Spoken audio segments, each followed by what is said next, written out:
दोस्तों नमस्कार। स्वागत है आप सभी का मेरे YouTube चैनल के आर हिंदी कहानियां में। आज की कहानी सुनकर आपके भी रोंगटे खड़े हो जाएंगे, आपके पैरों तले जमीन खिसक जाएगी और आप सोचने पर मजबूर हो जाएंगे। कहानी को डिटेल में जानने के लिए वीडियो में लास्ट तक बने रहें। तो चलिए कहानी को शुरू करते हैं। बात है 8 जून 2022 की। कर्नाटक के मैसूर से करीब 5 किलोमीटर दूर एक मांड्या नाम की जगह है। इसी मांड्या में एक गांव है जिसका नाम के बेटनहल्ली है और उसी के बेटनहल्ली का रहने वाला एक व्यक्ति गांव के पास बहने वाली एक नहर के करीब से गुजर रहा था। क्योंकि उस समय उस नहर में पानी उतरा हुआ था, तभी उसकी नजर नहर में तैरती हुई किसी चीज पर पड़ी। उस आदमी के अंदर उत्सुकता हुई कि उसे पास चलकर देखना चाहिए कि आखिर नहर में क्या चीज है। वो नहर के थोड़ा और पास चला गया, लेकिन जब वो नहर में पड़ी उस चीज के पास पहुंचा तो उसने देखा कि नहर में पड़ी हुई वो चीज कुछ और नहीं बल्कि एक इंसानी लाश है और उस लाश का ऊपरी हिस्सा यानी कमर से ऊपर का हिस्सा गायब है। एक इंसान की अध कटी लाश को देखकर उस व्यक्ति की हालत खराब हो गई और वो वहां से चिल्लाते हुए भाग खड़ा हुआ। इसके बाद इस घटना की जानकारी पुलिस को दी गई। पुलिस तुरंत दल बल के साथ के बेटनहल्ली में नहर के पास पहुंची। इसके बाद उस शव को नहर से निकाला गया। वो लाश किसी महिला की थी। उस समय लाश की पहचान नहीं हो सकती थी क्योंकि लाश का कमर से ऊपर का हिस्सा यानी कमर से चेहरे वाला भाग गायब था। जिसने भी उस लाश की ऐसी हालत की थी वो इसीलिए ही की थी ताकि लाश की पहचान ना हो सके। इसके बाद पुलिस उस नहर में लाश के ऊपरी हिस्से को भी ढूंढने में लग जाती है। अभी पुलिस खोजबीन कर ही रही थी कि तभी अचानक 8 जून को ही यानी नहर वाली लाश मिलने के कुछ ही घंटे के बाद के बेटनहल्ली गांव से 25 किलोमीटर दूर अरकेरी गांव के पास पुलिस को दूसरी लाश मिलने की सूचना मिली। खबर के मुताबिक अरकेरी गांव के लोगों को भी एक दूसरी सीडीएस नाम की नहर में अधकटी लाश तैरती हुई दिखी थी, यानी उस लाश का भी आधा हिस्सा गायब था और पुलिस को लगा था कि शायद लाश का दूसरा हिस्सा उन्हें मिल गया है। इसलिए पुलिस तुरंत वहां से 25 किलोमीटर दूर अरकेरी गांव में पहुंची। लेकिन जब नहर से वो लाश निकाली गई तो उस लाश ने पुलिस की परेशानियों को और भी बढ़ा दिया। जिस अधकटी लाश को पुलिस के बेटनहल्ली नहर में मिली लाश का ऊपरी हिस्सा समझ रही थी, दरअसल वो तो एक दूसरी लाश निकल गई थी। लेकिन सीडीएस नहर में पाई गई ये लाश भी एक महिला की ही थी। ये लाश भी आधी ही थी, यानी इसका भी कमर से लेकर पैर तक का हिस्सा तो था, लेकिन कमर से लेकर चेहरे तक वाला हिस्सा गायब था। और इससे एक चीज तो पुलिस के सामने साफ हो गई थी कि इन दोनों महिलाओं की हत्या एक ही व्यक्ति ने की थी और जिसने भी हत्याएं की थी वो बहुत ही शातिर था। क्योंकि उन लाशों में पुलिस को कुछ समानताएं दिखी थी। पहली तो ये कि उन दोनों लाशों का ऊपरी हिस्सा यानी कमर से लेकर चेहरे तक वाला हिस्सा गायब था और दूसरा उन दोनों लाशों को 25 किलोमीटर के दायरे में अलग अलग नहरों में ले जाकर फेंका गया था। तीसरा वो दोनों लाशें महिलाओं की ही थी। पुलिस को लग रहा था कि इन दोनों लाशों में कुछ तो कनेक्शन जरूर है और इनके पीछे किसी एक ही इंसान का हाथ हो सकता है। हालांकि पुलिस ने दोनों लाशों की ऊपरी हिस्सों को बहुत ढूंढा लेकिन उन्हें कुछ भी नहीं मिला।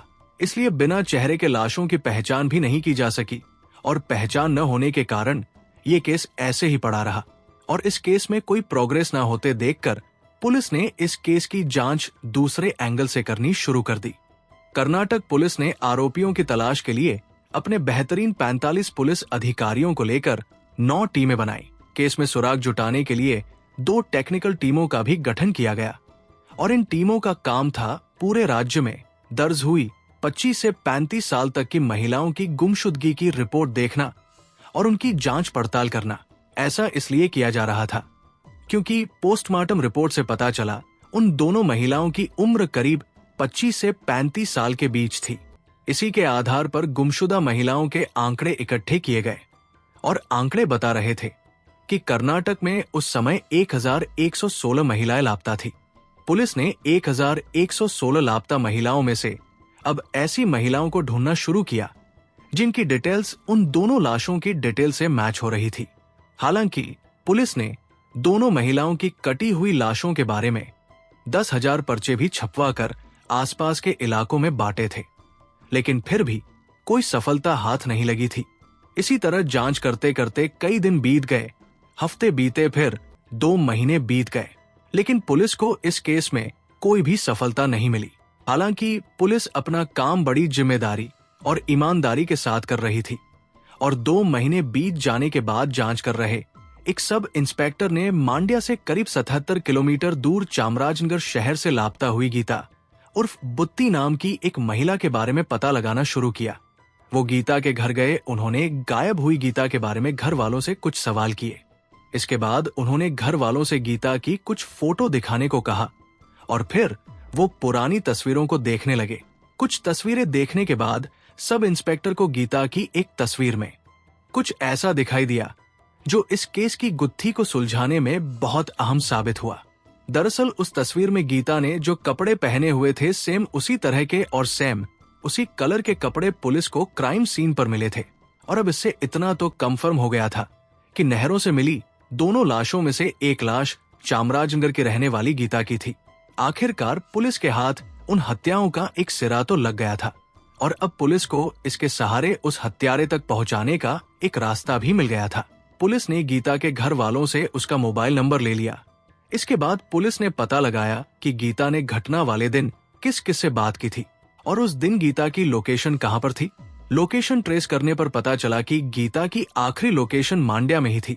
साथ ही पुलिस को उसकी कॉल डिटेल्स में एक ऐसा नंबर भी मिला जो पुलिस को संदिग्ध लग रहा था, क्योंकि उस नंबर से गीता के फोन नंबर पर कई बार बातचीत हुई थी, और वो नंबर 35 साल के टी सिद्धलिंगप्पा नाम के एक व्यक्ति का था। सिद्धलिंगप्पा बेंगलुरु के इंडस्ट्रियल एरिया में पीनिया के एक कारखाने में काम करता था। वो शादीशुदा था और बेंगलुरु में अपने परिवार के साथ रह रहा था। पुलिस ने पूछताछ के लिए सिद्धलिंगप्पा को उसके घर से गिरफ्तार कर लिया, और जब सिद्धलिंगप्पा से गीता के बारे में पूछा गया तो उसने गीता को पहचानने से साफ इनकार कर दिया। लेकिन जब पुलिस ने सिद्धलिंगप्पा को गीता के नंबर की कॉल डिटेल्स उसे दिखाई, जो ये साबित कर रही थी कि उसके और गीता के बीच कई बार बातचीत हुई थी, तब जाकर सिद्धलिंगप्पा पुलिस के सामने टूट जाता है, और वो स्वीकार कर लेता है कि उसने ही गीता को मारकर उसकी लाश के निचले हिस्से को नहर में फेंका था। और पुलिस ने जब उससे इसकी वजह पूछी तो सिद्धलिंगप्पा ने पुलिस को एक ऐसी कहानी सुनाई जिसे सुनकर पुलिस भी कांप गई। और सिद्धलिंगप्पा की ये खौफनाक कहानी सुनने के बाद पुलिस ने एक और आरोपी महिला को गिरफ्तार किया था, और उस महिला का नाम चंद्रकला था। दरअसल चंद्रकला देह व्यापार के रूप में काम करती थी, और गीता की हत्या से कुछ सालों पहले ही सिद्धलिंगप्पा की मुलाकात चंद्रकला से हुई थी। फिर उन दोनों में मुलाकातों का सिलसिला बढ़ने लगा, और इस तरह सिद्धलिंगप्पा और चंद्रकला को एक दूसरे से प्यार हो गया। जब वो दोनों एक दूसरे के बेहद करीब आ गए तो चंद्रकला ने एक दिन सिद्धलिंगप्पा को अपनी आप बीती सुनाई कि किस तरह से कुछ लोगों ने उसे इस धंधे में जबरदस्ती धकेला था, और इसके लिए कैसे उसे मजबूर कर दिया गया था, वरना वो भी आज एक साधारण जिंदगी जी रही होती। अपनी प्रेमिका की बात सुनकर प्रेमी सिद्धलिंगप्पा को ये बात बहुत बुरी लगी। वो गुस्से से पागल हो गया। चंद्रकला के प्यार में अंधे हो चुके सिद्धलिंगप्पा ने उस दिन कसम खाई कि जिसने भी चंद्रकला को वैश्यावृत्ति करने पर मजबूर किया है, वो एक एक करके उन सबको जान से मार डालेगा। सिद्धलिंगप्पा ने पुलिस को बताया कि इसके बाद उसने चंद्रकला के साथ मिलकर 7 लोगों की लिस्ट बनाई, जिन्होंने चंद्रकला को वेश्यावृत्ति के धंधे में धकेला था। सिद्धलिंगप्पा ने बताया कि उसने और चंद्रकला ने मिलकर मैसूर में एक घर किराए पर लिया, और फिर चंद्रकला की मदद से 3 जून 2022 को उन्होंने अपनी शिकार गीता को नौकरी दिलाने का झांसा देकर मैसूर में किराए वाले कमरे पर बुला लिया। क्योंकि गीता चंद्रकला को पहले से जानती थी, इसलिए वो सिद्धलिंगप्पा और चंद्रकला के झांसे में आ गई। गीता के कमरे पर आ जाने के बाद मौका देखकर अचानक सिद्धलिंगप्पा ने गीता का गला घोट दिया। गीता की सांसें रुक जाने के बाद उन्होंने गीता की लाश को कमर से 2 हिस्सों में बांट दिया, ताकि लाश के दोनों हिस्सों को एक एक करके आसानी से बाइक पर रखकर ठिकाने लगाया जा सके। उन दोनों ने ठीक वैसा ही किया, और सिद्धलिंगप्पा ने बाइक चलाई और चंद्रकला बोरे में भरे लाश के एक हिस्से को बाइक पर पीछे रखकर बैठ गई, और फिर वो दोनों लाश के पहले हिस्से को ठिकाने लगाने के लिए निकल गए। इसके बाद उन दोनों ने लाश के दूसरे हिस्से को भी इसी तरह बाइक से ले जाकर कहीं और ठिकाने लगा दिया। सिद्धलिंगप्पा और चंद्रकला ने गीता को मारने के बाद उसके गहने और पैसे भी लूट लिए थे। इसके बाद पुलिस ने दूसरी नहर में मिली अधकटी लाश के बारे में जब उससे पूछा तो सिद्धलिंगप्पा ने बताया कि वो लाश भी उसी ने फेंकी थी। उसने बताया कि वो लाश पार्वती नाम की एक महिला की थी और उसका नाम भी उसकी लिस्ट में था। और 30 मई 2022 को चंद्रकला और सिद्धलिंगप्पा ने गीता की तरह ही पार्वती को भी नौकरी का झांसा देकर मैसूर बुलाया था और उसका गला घोटकर उसे भी मार दिया था। फिर उसके भी 2 टुकड़े किए गए और उसे भी बाइक से ले जाकर अलग अलग जगहों पर ठिकाने लगा दिया। और फिर आगे चलकर 8 जून 2022 को पार्वती और गीता की लाशों के निचले हिस्से बेबी लेक नहर और CDS नहर में मिले थे। गीता की गुमशुदगी की जांच की वजह से ही दोनों नहरों की लाशों की पहली सुलझ पाई थी। इसके बाद पुलिस ने इस केस को लेकर सिद्धलिंगप्पा पर सख्ती दिखानी शुरू की और उससे कड़ाई से पूछताछ की जाने लगी। जब पुलिस उसकी लिस्ट के नामों के बारे में पूछने लगी तब उसने पुलिस को एक बार फिर से हैरान कर दिया। उसने बताया कि उसने पार्वती और गीता से पहले भी एक और महिला का कत्ल किया था और वो महिला भी उसकी लिस्ट में शामिल थी। उस महिला का नाम कुमुदा था। सिद्धलिंगप्पा ने उसे मई 2022 को बेंगलुरु में मार दिया था। फिर उसके भी टुकड़े करके उसे भी अलग अलग जगहों पर फेंक दिया था।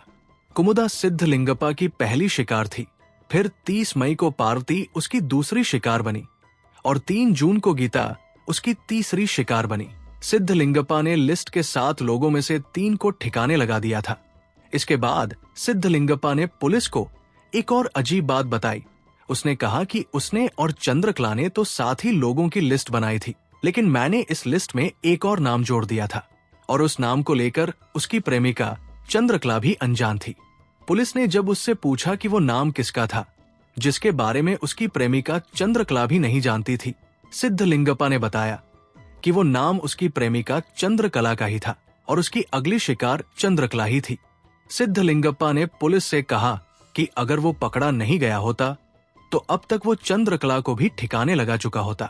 लेकिन पुलिस इस बात से हैरान थी कि जिस प्रेमिका के लिए सिद्धलिंगप्पा ने 3 महिलाओं को खत्म कर दिया था, इसके अलावा 4 और को मारने की तैयारी में था, तो फिर ऐसा क्या हो गया था कि वो अपनी उस प्रेमिका को भी मारने पर उतारू हो गया था। इस पर सिद्धलिंगप्पा ने बताया कि चंद्रकला ही एकमात्र ऐसी गवाह थी जो उसके इस अपराध के बारे में जानती थी और उसे अब ये डर सताने लगा था कि चंद्रकला अगर पकड़ी गई तो वो आसानी से पुलिस के सामने अपना मुंह खोल देगी और वो उसे भी फंसा देगी। इसी वजह से उसने चंद्रकला को भी मारने का मन बना लिया था और पुलिस ने भी इस केस में बहुत अच्छा काम किया था, क्योंकि अगर सिद्धलिंगप्पा सही समय पर पकड़ा नहीं गया होता तो वो चंद्रकला के साथ साथ और भी 4 लोगों को मार चुका होता। पुलिस ने बहुत मेहनत और बेहतरीन तफ्तीश की वजह से एक ऐसे सीरियल किलर को पकड़ा था जो 5 लोगों की जान लेने वाला था और जिस टीम ने इस मामले की जांच की थी उसे 1 लाख रुपए का नगद इनाम भी दिया गया था। हालांकि इस केस में पुलिस की जांच आगे भी चलती रही और लाशों के ऊपर के हिस्सों की खोजबीन भी जारी रही, लेकिन चंद्रकला और उसके आशिक सिद्धलिंगप्पा को इस घिनौने जुर्म करने के मामले में कोर्ट में पेश कर दोनों जेल भेज दिया गया था। दोस्तों, इस कहानी को सुनाने का उद्देश्य किसी का दिल दुखाना नहीं है, किसी को परेशान करना नहीं है, बल्कि आपको जागरूक करना है और आपको सचेत करना है ताकि आप लोग सतर्क रहें और सावधान रहें। तो दोस्तों, कैसी लगी ये स्टोरी कमेंट जरूर करें, वीडियो को लाइक करें और अपने दोस्तों को शेयर भी करें और आपसे गुजारिश है कि मेरे चैनल को सब्सक्राइब जरूर करें। फिर मिलेंगे ऐसी ही किसी सच्ची स्टोरी के साथ। तब तक के लिए धन्यवाद।